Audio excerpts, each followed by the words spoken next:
Hello folks, Everchanger here, and welcome back to more Pokemon Blaze Black 2. Last time we faced off against Kyurem and Zekrom, and we managed to successfully capture them both. This time we are at the north end of Route 7 because I would like to take on the dungeon of Twist Mountain today. I am not entering it from Osiris City because for some reason there is a slight bug in the game where if you enter the dungeon from the Osiris City side, the habitat list for this area will not be added to your Pokedex. You have to enter it from the south. Really odd behavior. Twist Mountain ahead. Watch out for wild Pokemon. And was this triggered before? I don't think it was. Oh, well, we're still going to be ignoring it for now. David! Oh, I see. So you travel all around like this and toughen yourself up then. Well, I suppose you have many battles ahead of you. Pokemon battles as a Pokemon trainer. Battles about how you should live your life. You'll lose sometimes, but I think what matters is that you do things your own way. If you surpass what you've done before, you've bested yourself. Well then, I'll be waiting for your challenge at the Pokemon League. Yes, we can rematch the Pokemon League, but I'm not going to be doing that until much later because they are very strong. But anyway, let's enter. And speaking of strong trainers, as was just mentioned to us, now that we have captured Kyurem, we can go to Nimbaza City on Fridays and ride the Ferris wheel alongside N. After doing so, he will return to his castle and you may battle him. However, although I was planning on showing all the fights with him because he has a different team every season you fight him in, I am not going to be showing them, mainly because he is very strong, and I would not be able to record the spring fight by the end of May. I really don't want to record an episode of this in September, God forbid. So, what's going to happen is near the end of the LP, I will show one fight with him, and then the rest of his teams will just be up on screen. But anyway, also as you noticed, I have repels up. That is because there are no Pokemon I want to catch in Twist Mountain except for one very specific room, so I figured I'd save us the pain in every other room of the dungeon because it would kind of suck if we had to go through all of this cave with no repel when there's only one very specific room in which there's a Pokemon I want to catch. Also worth noting, I did heal in between episodes, so we shouldn't have any troubles in that regard. But anyway, I guess one thing I can talk about is the fact that yesterday, as of recording this, my first episode of the new Let's Play on the channel came out. And it seems like people are liking it pretty good. The comments I've received so far are positive, which I am very happy about. I'm quite excited to see how it's going to go. That, again, will be released on Mondays, Tuesdays, Thursdays, and Fridays, and Blaze Black 2 will be released on Sundays, Wednesdays, and Saturdays. So you still get 3 episodes of Pokemon a week. It's just slightly rearranged a bit, so make sure you keep that in mind. You can always check the channel schedule if you're a bit confused still. But yeah, we are fighting probably, I think, 9 trainers in this dungeon, but I would like to do the entire dungeon in this one episode, mainly because this is the post-game, and as I've said before, I'd like each episode to be one whole thing. I don't want to split anything in 2 in the post-game, mainly because we are on episode 122, and that's pretty far. That's a lot of episodes, and I feel like it'd probably be best if we wrapped up this post-game sooner rather than later, because there's quite a bit of stuff, and I'd like to sort of just crush through the post-game. Not necessarily as quickly as possible, but efficiently, we'll just say that much. Alrighty, so this should be this guy's last Pokemon, which is nice.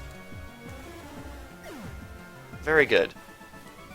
I definitely want to fight all the trainers I come across, because there are quite a few trainers that I would like to fight before the end of the LP that are very powerful. I would not be surprised in the slightest if our team was fully level 100 by the end of the project. Can we fight you? Yes, we can.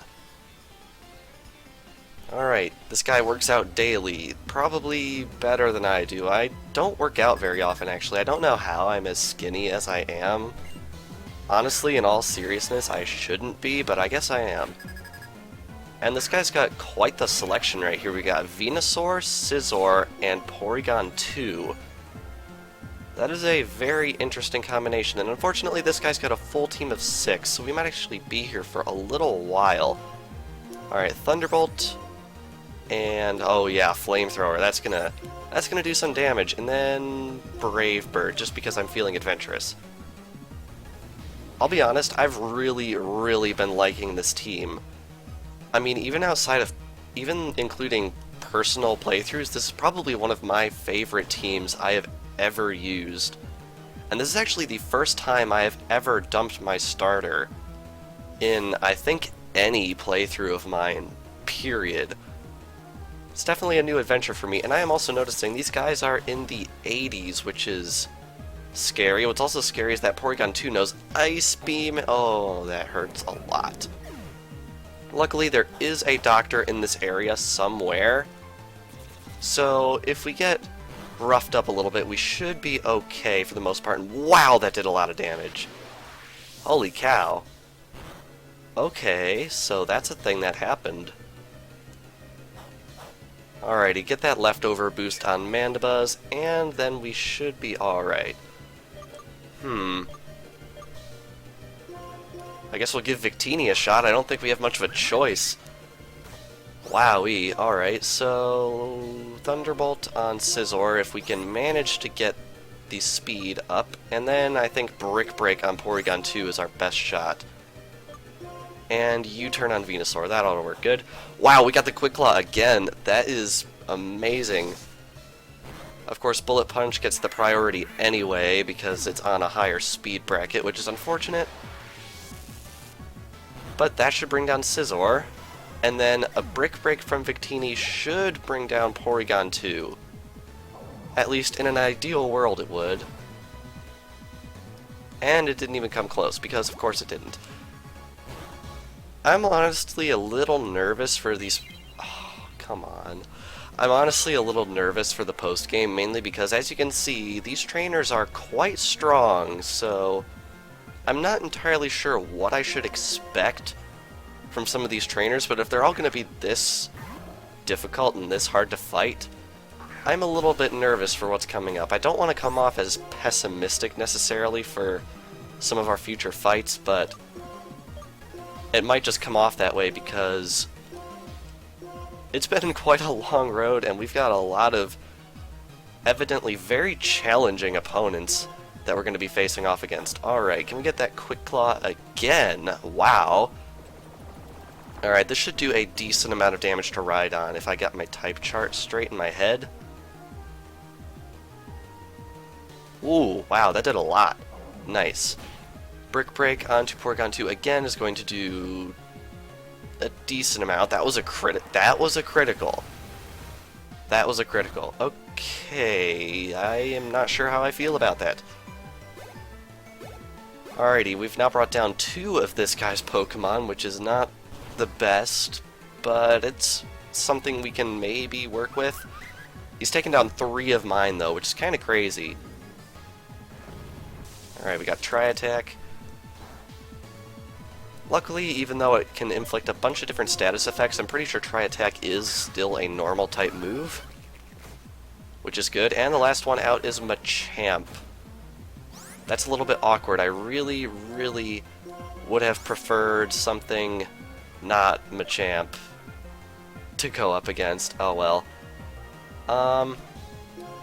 We'll do Ice Beam just to make extra sure, and I think Machamp's special defense is lower. I'm pretty sure it is.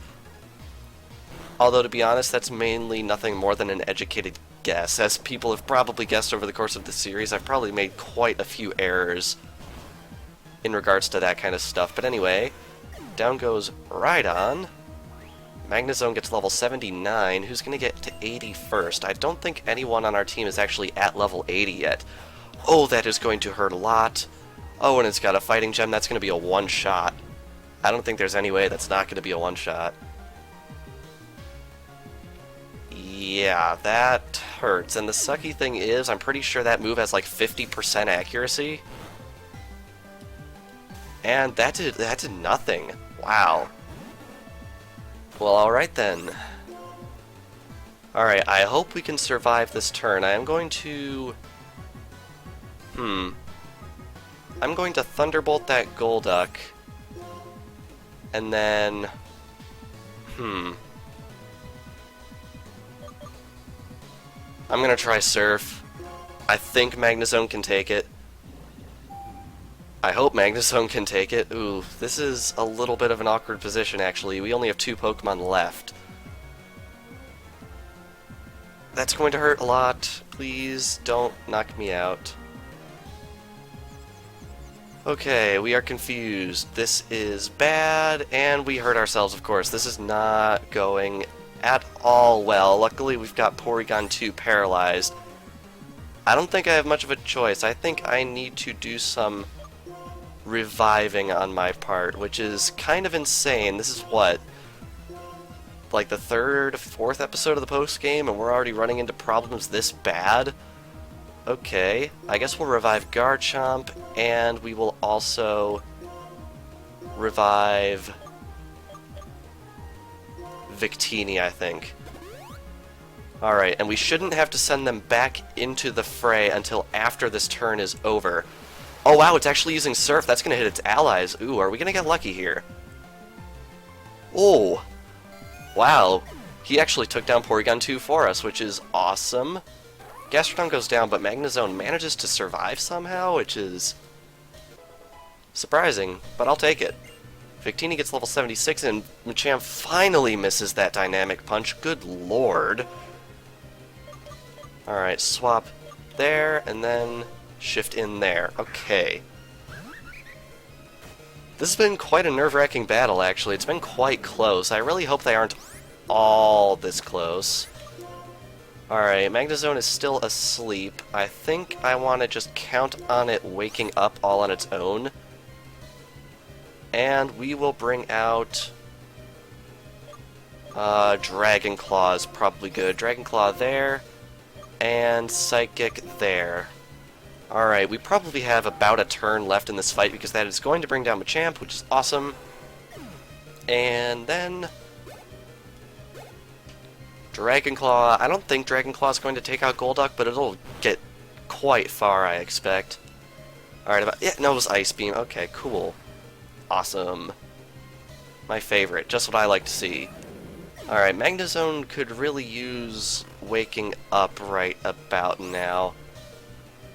Alright, I'm going to Thunderbolt right here, and then I think I am going to full restore on Magnezone, because I think a Surf coming out of Golduck would be able to wipe out the rest of our team as it stands now, and that's no good. We cannot have that happen. Alright, full restore on Magnezone. Bring it all the way back up to full health, and this should be the last turn of the fight. Yep, I knew it. It's going for Surf. That should bring down Victini. Ooh, that was actually real close. But that Thunderbolt is probably going to do it. Yes. Very good. Man, that was a crazy battle. Seriously. Wow. Okay. I think I want to heal up our team. We bought all those items, might as well use them. Alrighty, everyone is all healed up. Man, that was quite the fight. I won't sugarcoat it. I'm actually a little bit nervous for future fights, if that one is any indication of how these fights are going to go. And, oh god, we have another veteran right here. This is going to be rough, I can tell. Okay. Rotation battle, maybe? Nope, it's actually just a standard fight, but it is 6 on 6. Which is a little rough, but I think we can deal with it. We've got Blastoise coming out first.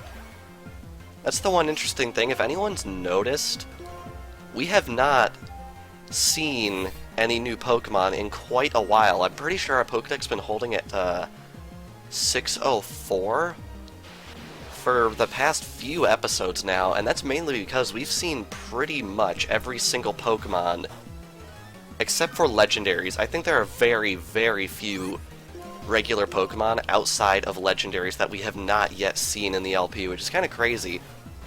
That means if you go back and watch the entire LP, at some point or another, we've probably seen your favorite Pokemon if it's not legendary. Ooh. That hurt quite a bit. But yeah, once we start going after some of the new legendaries, we are probably going to be seeing quite a few new Pokemon that we have not seen before. Alright, I'm going to send Gastrodon back in to deal out some Surf right here. But anyway, about legendaries, that brings me to something interesting, I guess. There are a lot of legendaries in this post-game, and if anyone recalls from Liquid Crystal, I would mainly do a trio, like a legendary trio of legendaries in one episode. But I feel like if I tried to do that here, like give dedicated episodes to all the legendaries, that would take a long time. So I think what's going to happen, and that's actually going to knock me out, crap. What I think is actually going to happen is we are going to be catching legendaries in new areas that we explore, and any other legendaries that I feel would fit to go after in the given moment. But other than that, quite close to the end of the series, I plan on having probably around 4 episodes of going back and just mass catching all of the legendaries we don't have yet. So we're probably going to wind up catching probably around 30 legendaries in a span of about 4 episodes, right near the end of the series, which I don't think is a bad thing. I don't think anyone will take any issue with that, considering there's probably about 45 legendaries for us to catch still.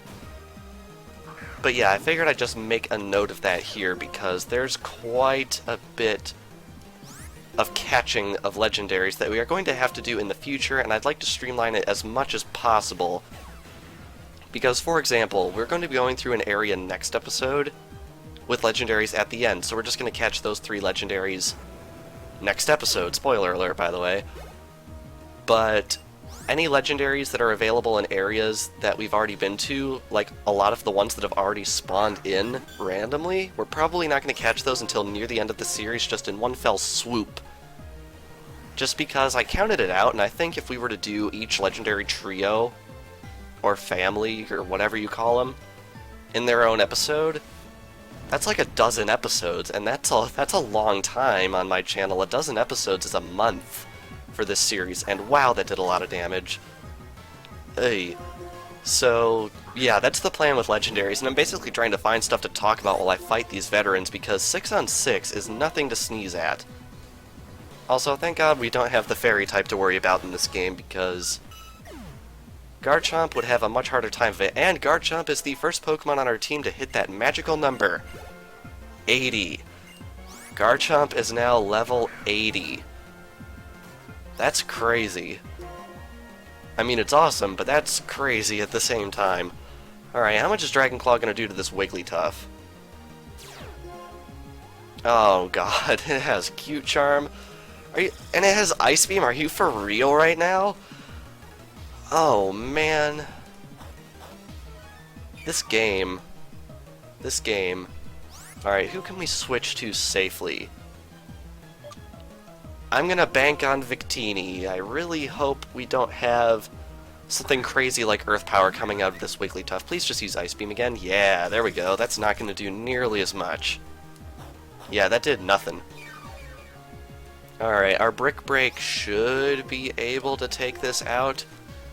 I'd like to say that, but I'm actually not sure because it's level 82. It outlevels us by 6. That's kind of insane. But we got it, which is good.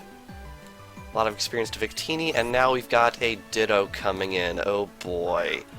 I'm taking a risk by letting it... Oh, it's an imposter! Oh, I was counting on having a free turn to Brick Break it. Oh, that was actually a pretty tragic mistake. Okay. U-turn, I guess? That's still super effective, isn't it? Not quite, but that did a decent amount of damage, so I'll take it. Alright, what are our options here? Not a whole lot, actually. That thing still has a move to make, so I'm sending out Magnezone as a sacrifice play just so we can get Mandibuzz out there, because I'm almost certain Mandibuzz is faster than this thing. Alright, so we're gonna get it to cheese a Flare Blitz. Basically, throw it away. And now we can send in... Actually, no, what am I doing? Let's send in Garchomp and see if we can get Earthquake off. It's worth a shot, right? I mean, Garchomp is pretty fast, if I remember correctly. Please be faster. It's not faster. Great. Come on, you can take it. Yes, you can take it! Oh, man. Oh, Garchomp doing the work. Alrighty, Ditto is down. That was terrifying, and... we have won. And my game is lagging. Be right back. Alrighty, I'm back. I also healed up our team, and that whole game lagging to crap for no good reason thing... yeah, I'm ready to be done with that too. Also, the nurse is actually down there, so it's probably a good thing I healed then, because I can't get to the nurse just yet. That guy doesn't fight us. I'm pretty sure this guy does, though. Alrighty.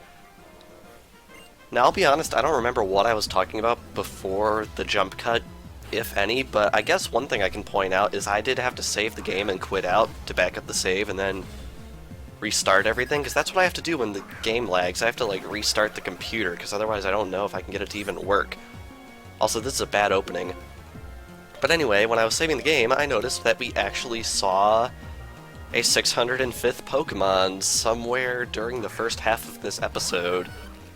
I don't know which one it was. If I had to guess, I'd say it was probably Blastoise, but I can't know for sure.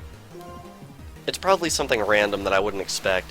But anyway, we have a Golurk right here, which is probably one of my favorite Pokemon for the sole fact that it can learn Fly, which I'm pretty sure I mentioned back in Victory Road at some point.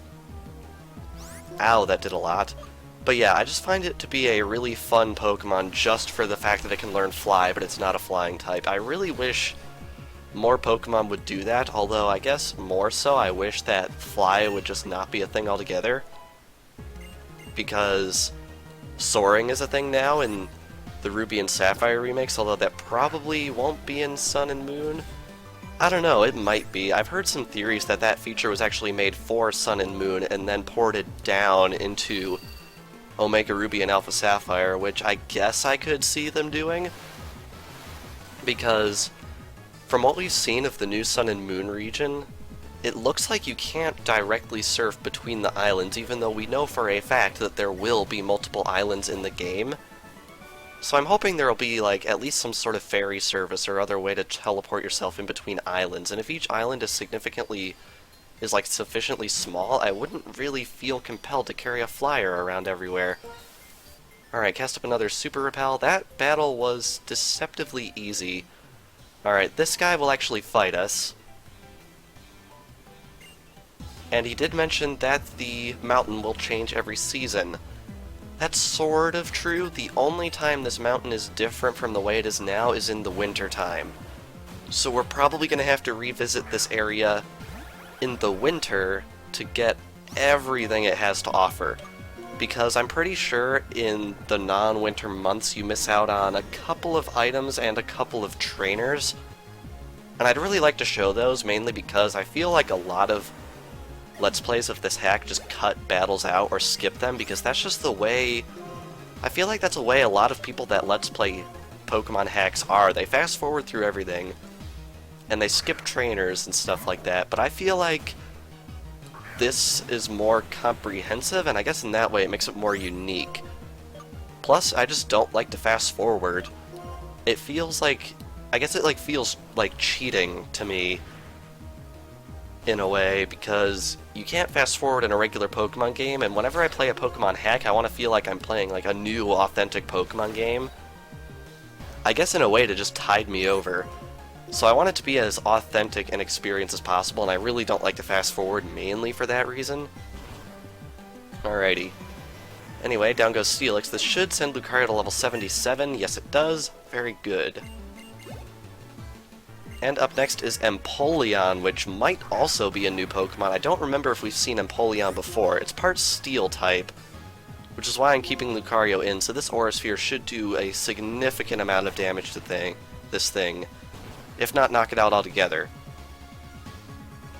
And there it goes, very nice. One interesting little fact about Empoleon is it's named after Napoleon Bonaparte, which is I think it's one of the few Pokemon that's named after an actual person.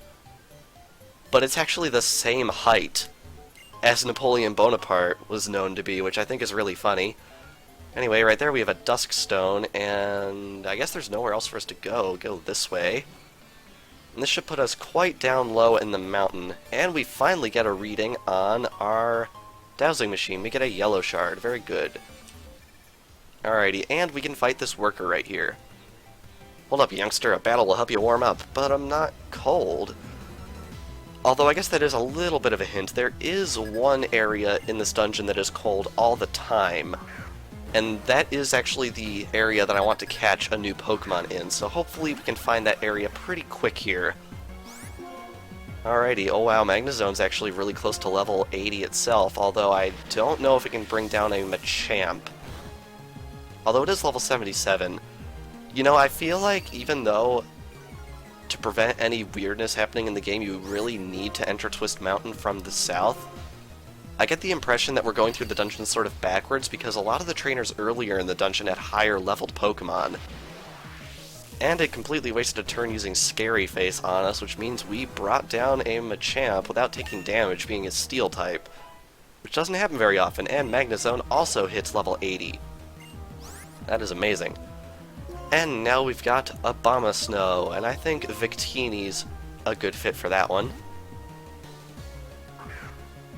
Alrighty. This is most likely going to be a one-shot. I would be very surprised if it wasn't, although it might be holding one of those berries that decreases fire-type damage. We'll just have to see. Nope, it is not. Boom. Now, is it holding a Focus Sash, or did we really just get a free KO? We did. Very nice. That doesn't happen too terribly often in this game, so I will definitely take it. Also take quite a bit of recoil. But that's not too bad, because I'm pretty sure the nurse is right up ahead here, if I'm not mistaken. Let's see. Yep, there she is, although we do have to fight her first. Let's grab this. Full Restore. Very good. Very... Wow, I don't know what happened there. Very good item. I had like a little mini stroke. Alrighty, we have Nurse Carroll right here, and she has 3 Pokemon. Ooh, a Blissey. That will give a lot of experience to whatever can take it down. Alright, I'm pretty sure it is actually the physical defense that Blissey doesn't have a whole lot of, which means we're pretty much limited to Volt Switch, which isn't terrible, but if it doesn't knock it out, we'll have to get a little fancy. Wow, that did nothing.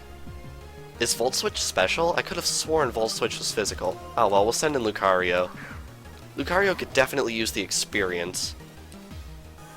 Alright, got Light Screen coming out right here, which is basically useless because my next mode of attack is to just pull out a Brick Break and get rid of that altogether. And now we wait. And wait. And wait. And there we go. I will say the HP scrolling is a lot faster in Generation 5, but when you get to a Pokemon like that, it can still be pretty tough. Okay, we have Gothitelle coming out next. Who's a good matchup for that? Let's try Mandibuzz. I'm pretty sure Mandibuzz still has a Dark-type move on it. Should still have Dark Pulse. I don't think I would have deleted that. It's actually been a little while since I've recorded this series, mainly because I wanted to get a little backlog of Okami videos done. But now that that's done, I should probably get a backlog going on this, because I am recording it the day before it's supposed to go up. Which isn't the smartest thing in the world of YouTube, but sometimes it just sort of happens. But yeah. It's gonna be weird not recording, like, at my computer, because Okami is actually... It is actually recorded on console, which is a little odd for me, because my first 3 Let's Plays were actually recorded on emulator. So yeah, it's a bit of a different experience for me, but I think it'll definitely be quite a bit of fun. And I am definitely afraid for the day where I accidentally whack my microphone with the Wii remote, because we all know that's going to happen at some point. Especially since we got wires crossing. We've got the cable for the headset and the cable for the nunchuck laying right on top of each other when I'm recording. That's probably gonna wind up in a mess at some point. Oh, and we got a critical. So yeah, I'll have to take extra care to not have that happen. And last up we have Leavanny. I think we're just gonna keep in with Mandibuzz and hit it for everything it's got because we're gonna get healed anyway, so what's the point? Also, I am noticing that this video is actually going to be quite long. I'm pretty sure it's already over a half an hour in length. But as I mentioned, I just want to get Twist Mountain out of the way, especially if someone's only watching the post-game just to see how to catch legendaries. Might as well get there faster rather than sooner, because no one wants to spend, like, 2 or god forbid 3 episodes in Twist Mountain when they're just watching to get legendaries. And I know people do that because I was looking through my analytics. Oh, and here's TM77 Psych up, which is neat. I was looking through my analytics, and to this day, the most popular videos of Liquid Crystal by far are the ones in which I captured legendary Pokemon. So yeah, I don't want to say I'm like catering to the drive-by viewers, but I mean, people definitely like to see it, and I don't want to. Considering we're already at episode 122, I think it'd probably be best if we made these last episodes as succinct as possible. Oh boy, we have another veteran.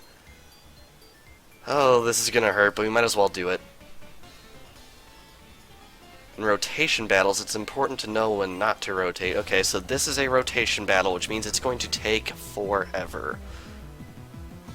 I'll be honest, I don't hate rotation battles, but I feel like there comes a point when the rotation battles cease to be prediction and start to be luck, if that makes any sense.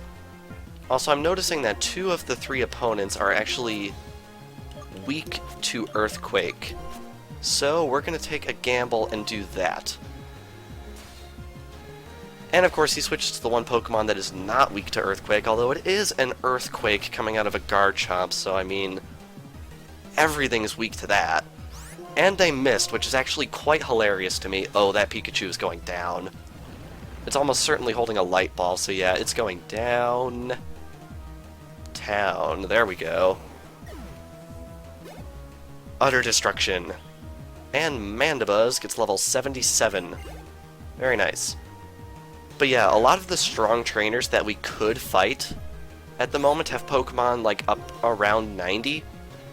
So at some point pretty soon, I'm probably going to show off all of the updated teams for the Hoenn gym leaders, because their Pokemon are around the high 70s, which I think is a lot better for us. So what I'm going to do is sometime soon, I don't remember exactly when, I have it all planned out, but I don't have it memorized, is we are going to be doing all of the Hoenn gym leader rematches in one video, and then in between episodes after that, I'm probably just going to crunch out a lot of grinding to get us up to around 90, which I think will probably be okay for the series, especially since I don't plan on making any significant moveset changes. It's really just getting the levels, and everything on the other side of the field here is weak to fighting, so we're going to pull out Brick Break. No matter what they do, there's going to be some damage going down. There we go. Alright, pretty sure Golem has not levitate, sturdy. Oh, and it has Earthquake. That's going to hurt a little bit. And by a little bit, I mean a lot. Ow. Alright, down to our last Earthquake user, which isn't terrible. I forgot. Mandibuzz doesn't... Not Mandibuzz, Gastrodon doesn't have Earthquake. Oh well. I think 2 of the opponents are weak to Flash Cannon, so we're going to do that. Alright, are we faster? We are not faster, but that Double Edge is definitely going to bring down that Raticate via Recoil. And I'm looking across the field there. I don't remember if we've seen an Amistar yet before, which is interesting. Funny, the one episode where I decided to talk about... not having seen new Pokemon in a while, we actually see quite a few, and I think 2 of the opponents right now are weak to... not that way. Ice Beam, so I think we're going to pull that out and see what we can do. Alright, that is almost certainly going to bring down that Golem right there, if he doesn't bring us out with a Stone Edge. Yeah, I shouldn't have been concerned about that. That wasn't going to do any decent damage anytime soon. It does have a Yachi Berry. Oh wow, we actually got the freeze. That does not happen often. Alright, is he going to stay in? Oh, he's switching to Dodrio. That was stupid. And he's going first and doing recoil, which means if he does happen to have a focus sash, it ain't going to help. I'll be really surprised if this doesn't KO. Very good. Alrighty, this rotation battle is actually doing not too bad for us. And now Butterfree comes out, which is also weak to Ice Beam, so I think we're just going to go for it. Unfortunately, that Amistar is faster. Oof. That's disappointing. Oh well, that's not too big of a deal. I feel like we're in a lot better position than we could have been for this point. Alright, you know what, Golem and Omastar are super low, so I think I'm just going to use Flare Blitz, because on the off chance that Butterfree shows up, Flare Blitz will be a good attack to go with. Alright, so down goes that one. Please don't have any more Pokemon. You don't. Awesome.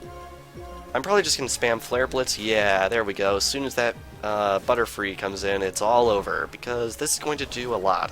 In fact, I expect it to one-shot. Yeah, one-shot. Alright, we're going to get Victini to level 77. Yes, we are. Awesome.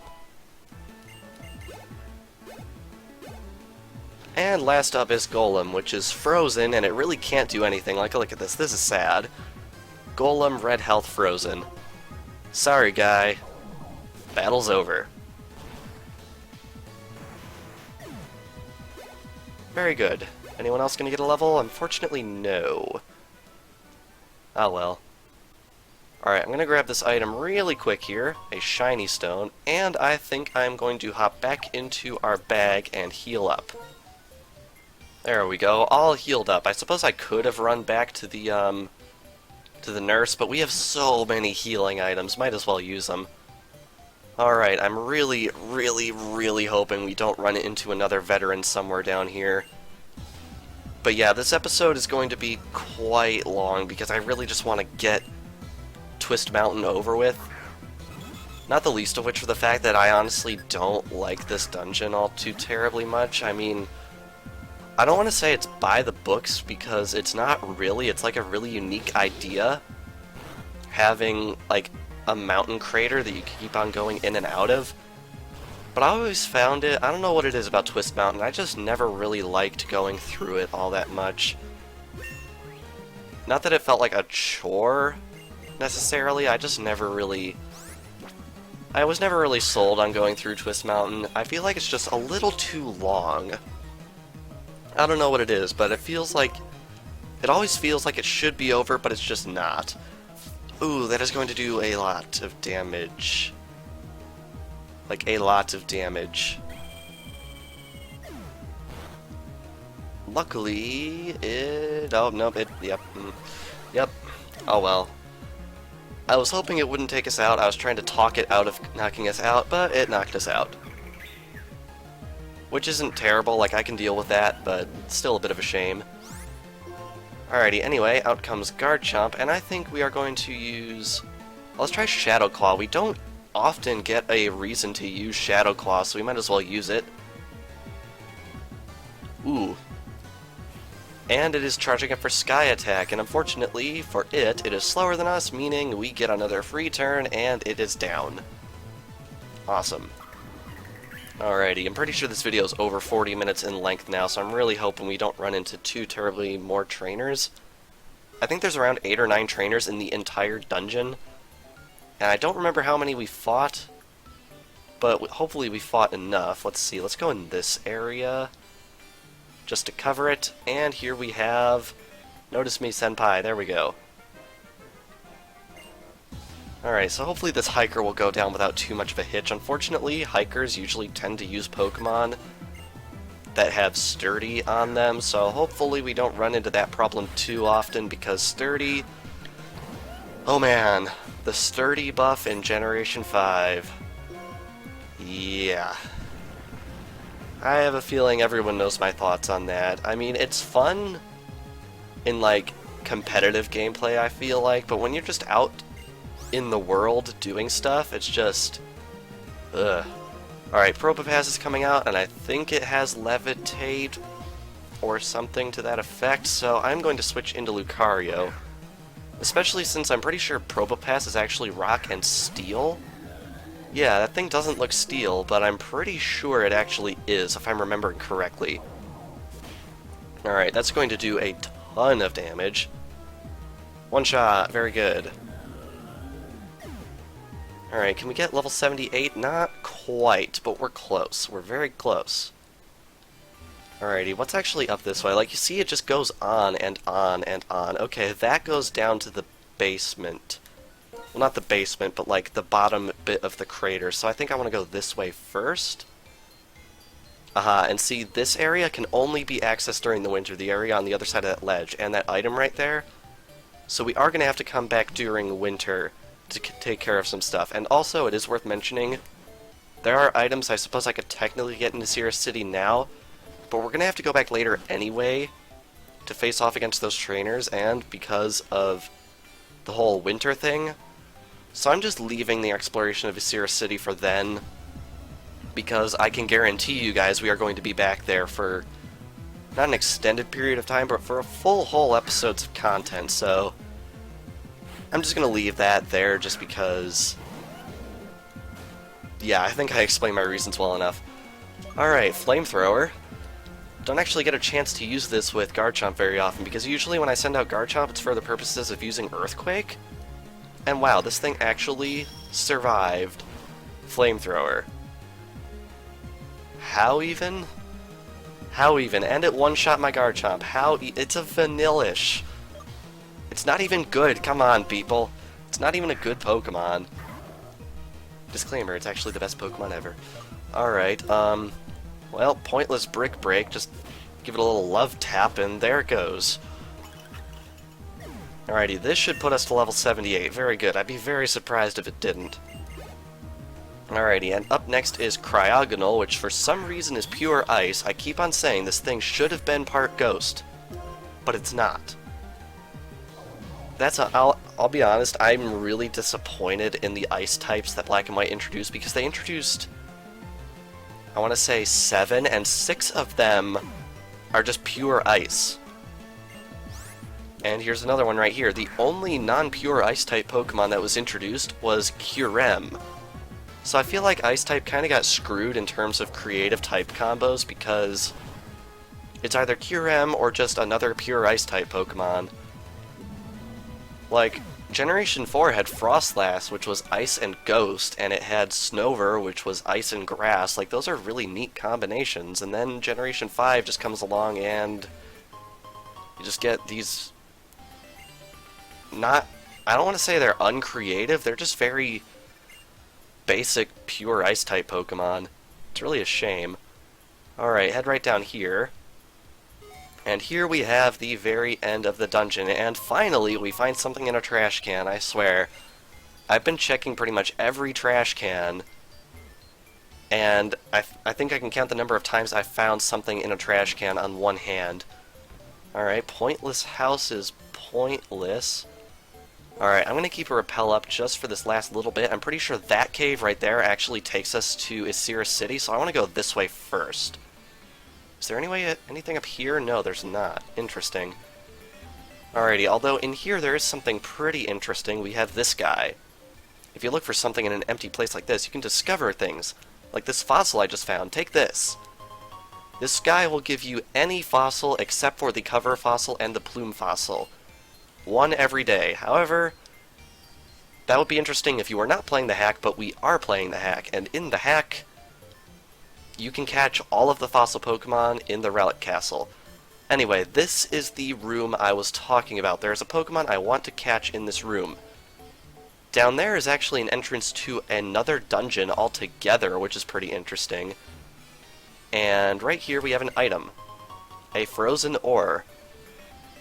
What's the point of putting that here? Because this is the one room in the entire game where Eevee will evolve into Glaceon without the use of this item, so I don't know why they put a frozen ore in here. But anyway, right in here, is actually something for another time. The music might be a bit of a hint. I'll just leave it at that. But anyway, Repel's effect wore off. I am not going to use another. I am going to try and catch that one Pokemon in this room that we do not yet have. Let's find it. Okay, that took a ridiculous amount of time to find. 20% encounter my foot. This is like the 20th battle. I'm not even kidding when I say that. Anyway, here we have Glalie. Glalie sucks. Let's catch it.